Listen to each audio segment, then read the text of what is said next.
Welcome to InfoStream, your daily current. Unsure what to listen to? Turn to us for today's headlines. Stay informed. Benin Coup attempt thwarted. Regional worries increase. Chernobyl shelter damage raises safety concerns. Russia claims U.S. security strategy aligns with its views. Conflict and peace talks worsen with ongoing attacks. Trump's Venezuela strategy sparks migration fears. U.S. to deport dozens of Iranians. Smerconish demands transparency after U.S. strikes. Sudan conflict escalates with civilian casualties. Iran's crackdown on women's dress ignites controversy. Thailand and Cambodia clash at the border. Border clashes cause evacuations and injuries. NVIDIA leads AI innovation developments. Vinted announces new tax reporting rules. Indonesia floods cause devastating losses and rescue efforts. Nightclub fire results in 25 fatalities. Benin coup attempt foiled. Regional concerns rise. A coup attempt against President Patrice Talon in Benin was successfully thwarted by loyalist forces early Sunday, December 2, 2025, according to Interior Minister Alassane Saidu. The mutiny, orchestrated by a group calling itself the Military Committee for Refoundation, involved a broadcast announcing the dissolution of the government and the appointment of Col. Pascal Tigre as president. Gunshots were reported near the presidential residence, and state television signals were briefly disrupted. However, the Beninese armed forces and their leadership successfully maintained control, preventing the takeover. The attempted coup follows a pattern of instability in West Africa, including recent coups in Guinea-Bissau, Burkina Faso, Mali, Niger, and Guinea. The Military Committee for Refoundation cited concerns about the deteriorating security situation in northern Benin, including losses suffered by the army, along with criticisms of Talon's policies, including cuts to healthcare, specifically the cancellation of kidney dialysis, tax increases, and restrictions on political activity. The group also highlighted issues of abandonment of families of fallen soldiers. Regional organizations have swiftly condemned the attempted coup. The Economic Community of West African States, ECOWAS, expressed strong condemnation of the unconstitutional move and pledged support for the Beninese government to defend the constitution and territorial integrity. Nigeria, Benin's large neighbor, similarly commended the security forces for their actions. Patrice Talon, who has been in power since 2016 and was slated to step down after his second term in April, has not been officially contacted since the incident. The coup attempt has raised serious concerns about the broader trend of military takeovers across West Africa.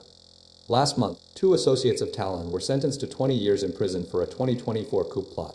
The legislative changes, including extending presidential terms and the creation of a second parliamentary chamber, have been cited as contributing factors to the unrest. The situation remains fluid, with ongoing efforts to stabilize the country and address the underlying grievances fueling the attempted coup.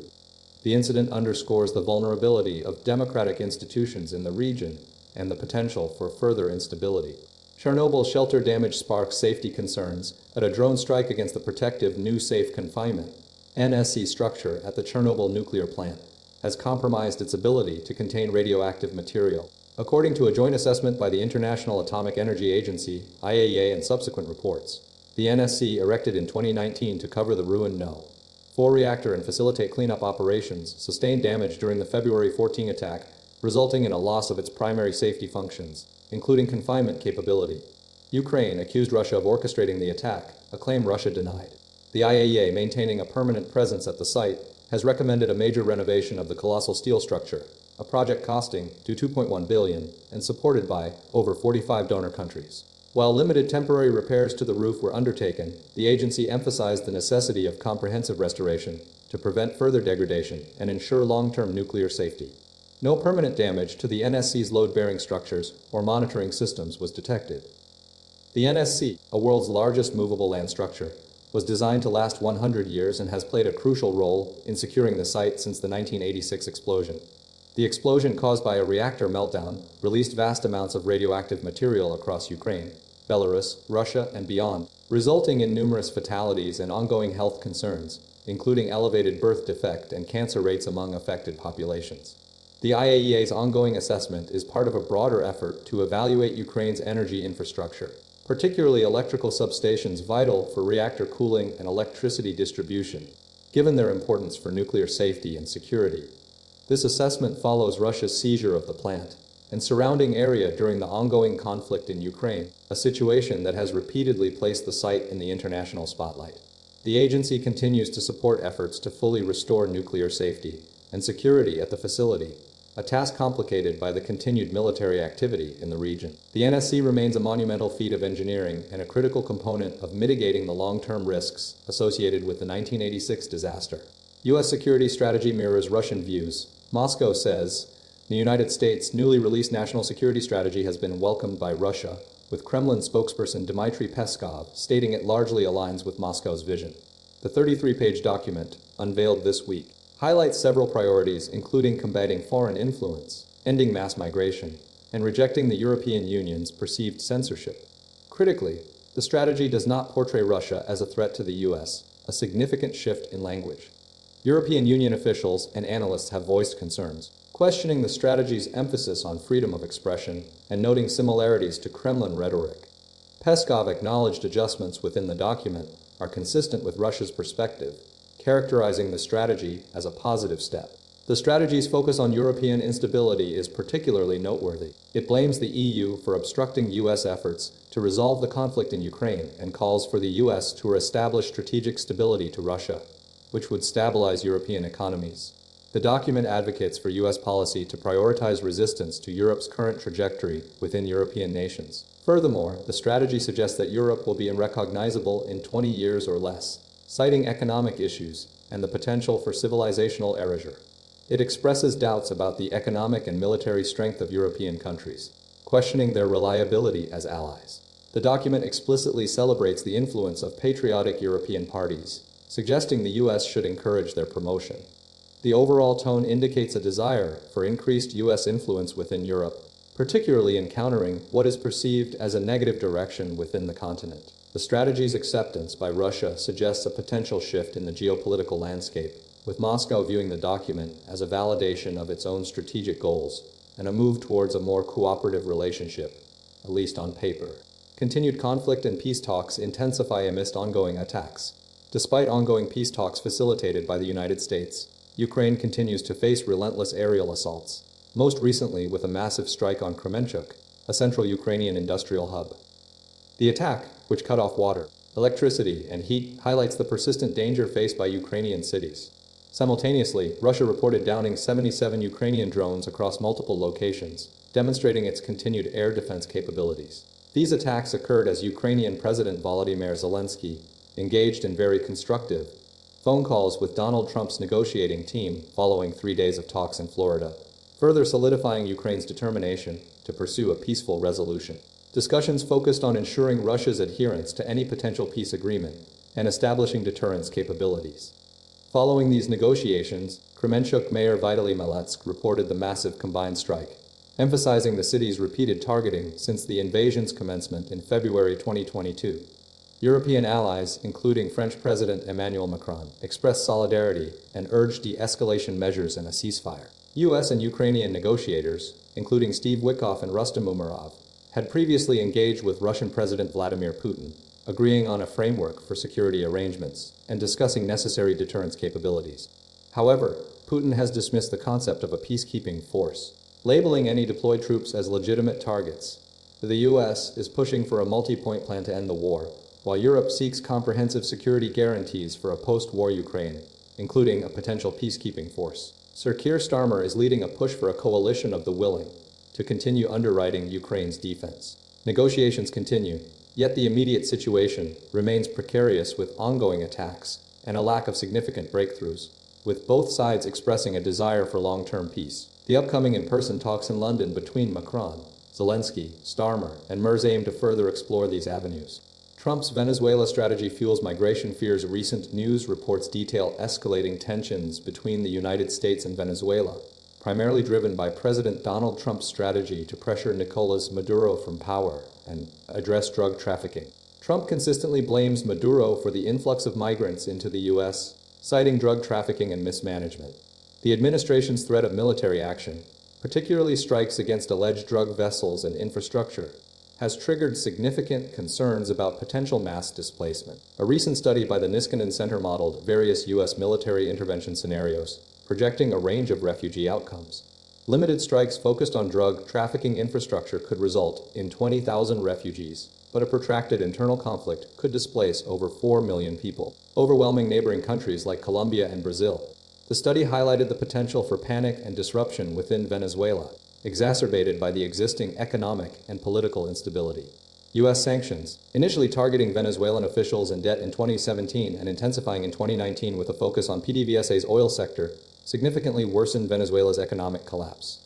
These sanctions cut off PDVSA's primary export revenue, leading to a 71% contraction of the economy, hyperinflation, and widespread shortages. This economic devastation, combined with political repression and the 2017 protests, fueled the initial migration surge.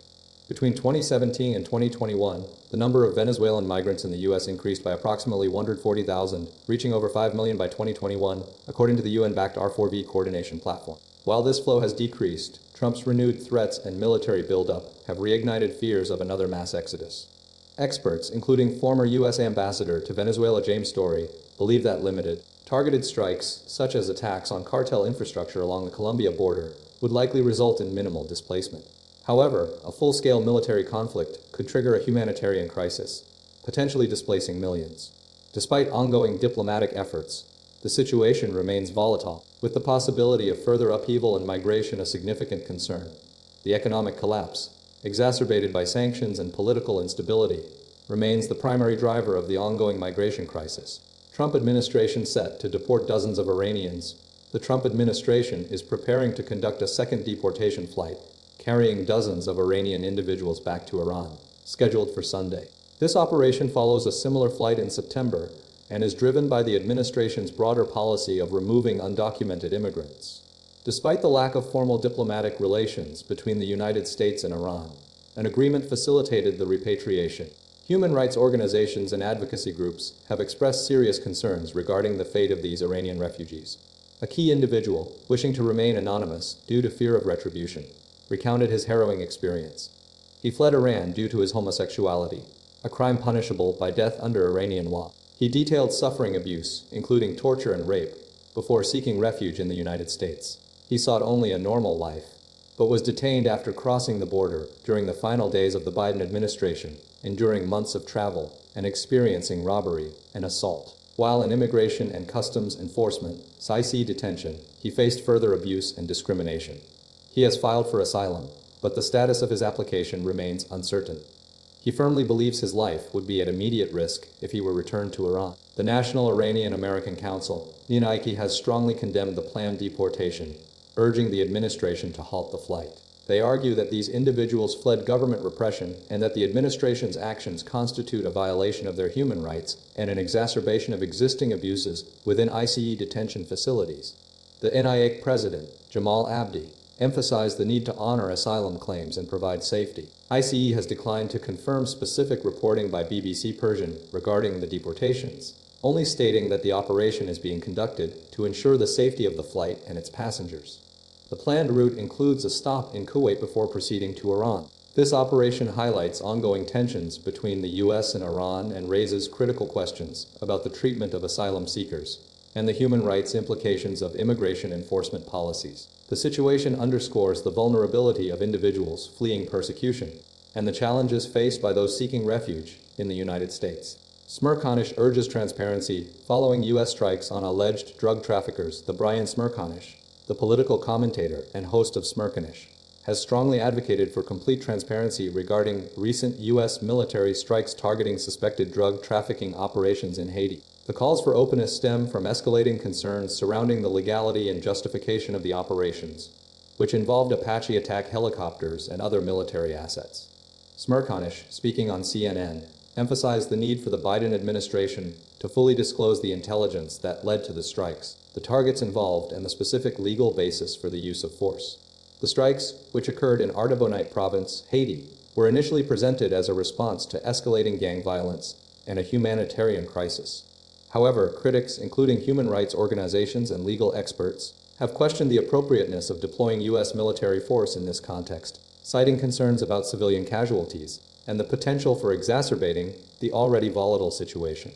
Smerconish argued that a lack of detailed information fuels speculation and mistrust, hindering any possibility of constructive dialogue or a sustainable solution to Haiti's complex problems. He stressed that the public deserves to know precisely what was happening on the ground and why the military was authorized to use lethal force. The U.S. State Department has acknowledged the strikes but has been largely tight-lipped about the specifics. The Pentagon has provided limited details, primarily focusing on the disruption of drug trafficking networks. Smerconish's demand for full transparency represents a significant push for accountability and a commitment to upholding international law, particularly in the context of humanitarian interventions. The situation in Haiti remains critically unstable, and the need for open communication is increasingly urgent. Sudan conflict escalates with kindergarten attack and retaliatory drone strikes. The ongoing conflict in Sudan has taken a dramatically devastating turn, with reports of a deadly attack on a kindergarten in Kalogi, South Kordofan, resulting in the confirmed deaths of at least 50 people, tragically including 33 children. The Sudan Doctors Network has implicated the Rapid Support Forces RSFA in this horrific assault, highlighting the escalating violence within the country's civil war. The army has also been accused of carrying out retaliatory drone attacks, further intensifying the conflict's brutality. The situation in Sudan has been characterized by widespread displacement, with millions of people forced to flee their homes since April 2023, when a power struggle erupted between the RSF and the Sudanese army. This power struggle, stemming from a former alliance, has plunged the nation into a protracted and deeply destabilizing war.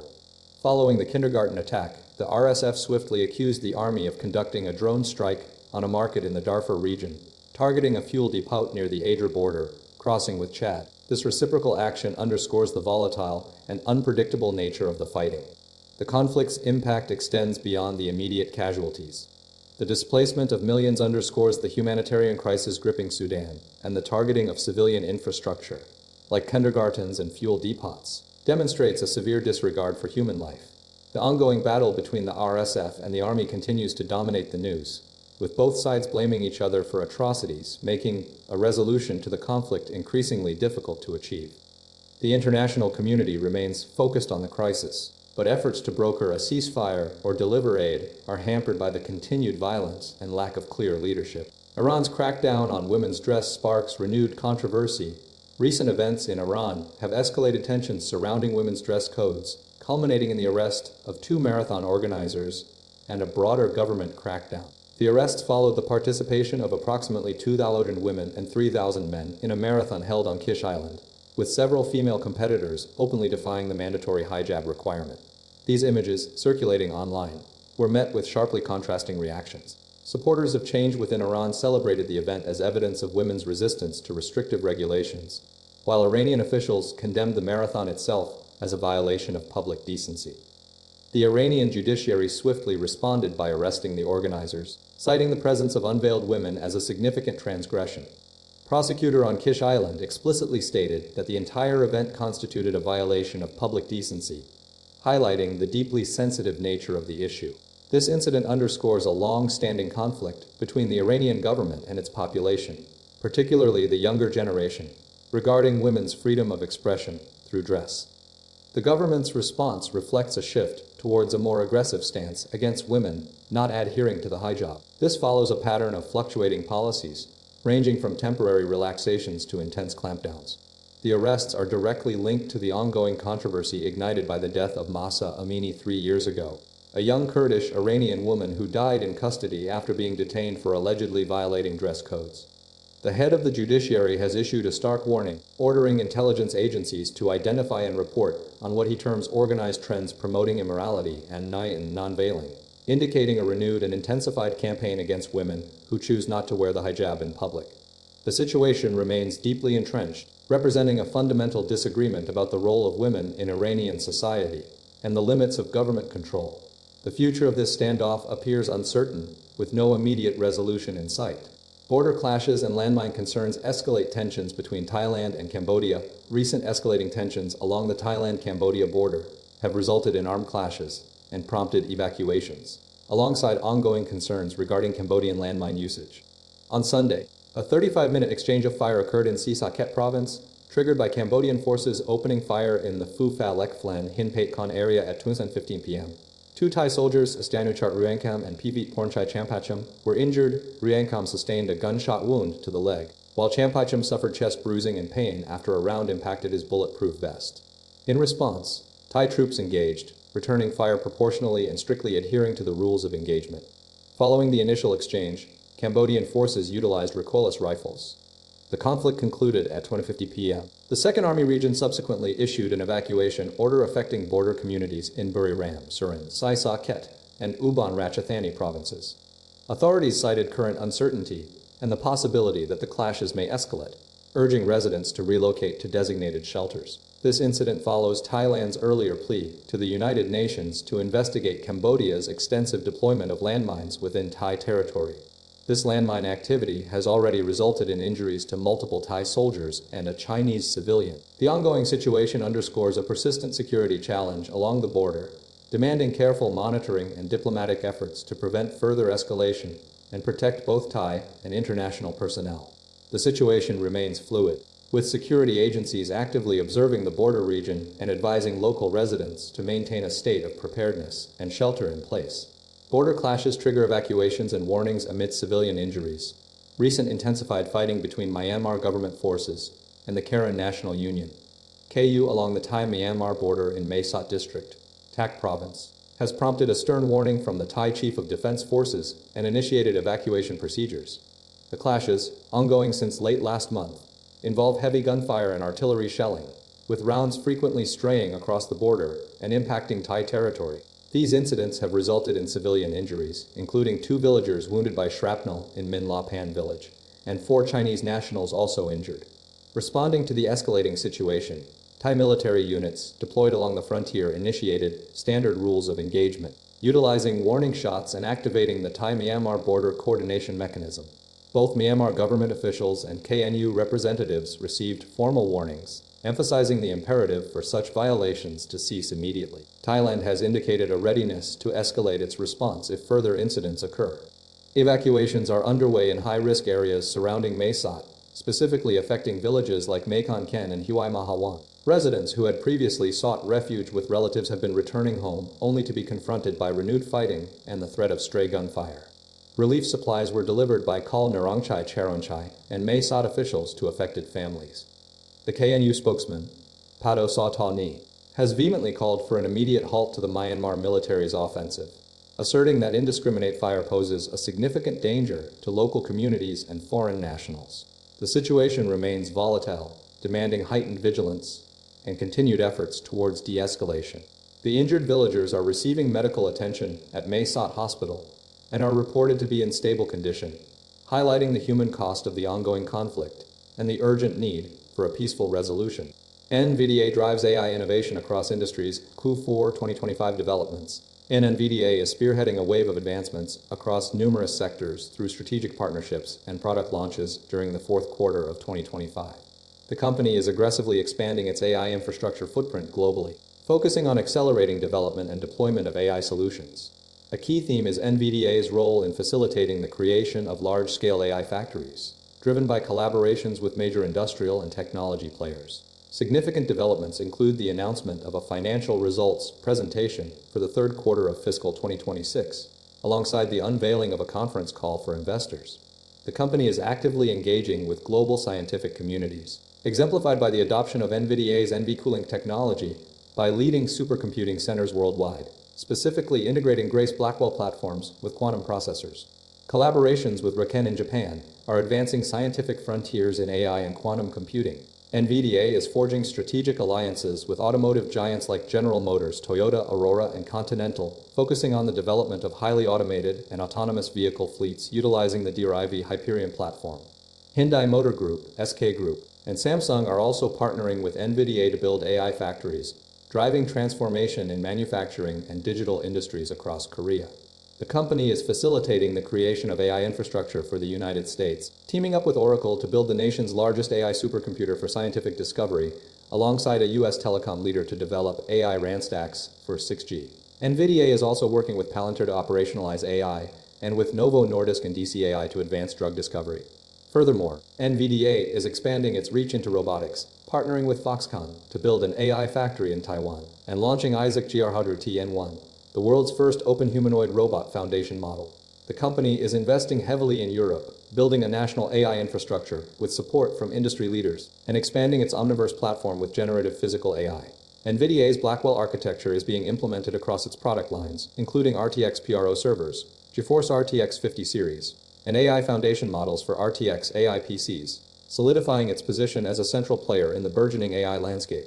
Vinted tax requests, understanding the new reporting rules. Recent reports indicate that Vinted, a popular online marketplace for selling secondhand goods, has been requesting national insurance numbers from users who have sold 30 items or generated over 700 in a year. This action has caused considerable confusion and anxiety among users, many fearing they would be subject to tax. However, the request is not related to any changes in tax laws, but rather a new reporting requirement implemented by the UK government on January 1, 2024, aimed at combating tax evasion across digital platforms like Vinted, eBay, Etsy, Deport, and Airbnb. The primary purpose of this rule is to track income generated through resale businesses. HMRC, the UK's tax authority, is now obligated to receive data from these platforms regarding users who meet the specified sales threshold. This data will be used to identify individuals operating businesses rather than simply decluttering their wardrobes. Users like Billy van der Westhuizen, who sold 30 items, were prompted to provide their N number, sparking fears about potential tax liabilities. Chartered accountant Abigail Foster clarifies that for most users simply selling personal items, no tax is due. However, if a user is engaging in a resale business, multiple listings of the same item or buying and quickly reselling for a profit, HMRC can identify this activity. HMRC emphasizes that individuals remain responsible for declaring any trading income and filing a tax return, if necessary. The government's initiative follows research in 2022, which revealed that approximately 1 in 10 UK adults participate in the hidden economy, deliberately concealing earnings to avoid tax. The reporting requirement applies to users who have exceeded the 30-item or 700 sales limit, and the data must be shared with HMRC by the end of the calendar year. It's crucial for Vinted users to understand that this request is part of a broader effort to ensure tax compliance and doesn't automatically trigger a tax bill for casual sellers. Indonesia floods devastating casualties and ongoing rescue efforts. Recent flooding in Indonesia has resulted in a catastrophic loss of life, with the death toll exceeding 900, and hundreds more remain unaccounted for. The devastation was triggered by a powerful cyclone that generated torrential rainfall and widespread landslides across the Southeast Asian nation, primarily impacting areas within the Malacca Strait. Over 100,000 homes have been completely destroyed by the extreme weather conditions. Due to the extensive damage and impassable roads, rescue efforts are severely hampered, necessitating the airdropping of aid to isolated communities. The hardest hit region is Asatamiang, where entire villages were overwhelmed by rapidly rising floodwaters. Survivors have recounted harrowing experiences, with many individuals and families resorting to precarious survival strategies, including sheltering on rooftops for extended periods without food or water. In Lintang Bawa village, residents described a desperate situation where families clung to their homes, with a woman detailing a 3-day ordeal with her 4-year-old child. Approximately 90% of homes in her village were obliterated, leaving 300 families displaced and without shelter. Another survivor, recounting his family's experience, described a forced evacuation by boat, followed by a second flight to safety from a neighboring village. The floodwaters reached the second floor of his home, highlighting the sheer intensity of the disaster. A key factor in some survivors' ability to endure the crisis was the availability of multi-story buildings, allowing them to seek refuge on upper levels. The situation underscores the vulnerability of communities to extreme weather events and the urgent need for improved disaster preparedness and response measures. Aid workers are struggling to navigate the muddy, destroyed roads to reach those in need, emphasizing the immense scale of the recovery operation. Goa nightclub fire, 25 dead. Investigation launched. A devastating fire at the Birch nightclub in Goa, India resulted in the deaths of 25 people, including staff and tourists, on a Saturday night. Initial investigations point to a gas cylinder explosion in the club's kitchen as the likely cause of the blaze. The nightclub, a popular venue hosting a Bollywood DJ, was packed with revelers. 4 members of a Delhi family and 21 staff were among the fatalities, with most deaths attributed to suffocation due to the rapidly spreading fire. Local police, led by Chief Alok Kumar, are conducting a thorough investigation, and the club's manager has been arrested, with an arrest warrant issued for the owner. The fire was primarily concentrated on the ground floor kitchen. Goa's Chief Minister Pramod Sawant reported that 3 individuals succumbed to burns, while others perished from suffocation. 6 individuals remain hospitalized in stable condition. The victims hailed from various Indian states: Jharkhand, Uttarakhand, Maharashtra, Assam, Uttar Pradesh, West Bengal, and Karnataka, alongside 1 worker from Nepal. 4 tourists from Delhi were also among the deceased. A nearby chef confirmed the presence of workers from across India and Nepal within the club's operations. Following the tragedy, an inquiry was launched, and authorities are examining safety regulations for entertainment venues. Opposition politicians have called for stricter oversight, citing concerns about the rapid proliferation of newer clubs and inadequate safety standards. India has experienced multiple deadly fires at entertainment venues recently, including a 17-person loss in Hyderabad and a 15-person loss in Kolkata.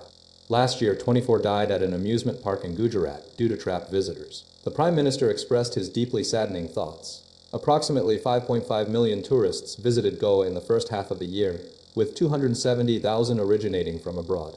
The ongoing investigation aims to determine the specific factors that contributed to the disaster and prevent similar incidents in the future.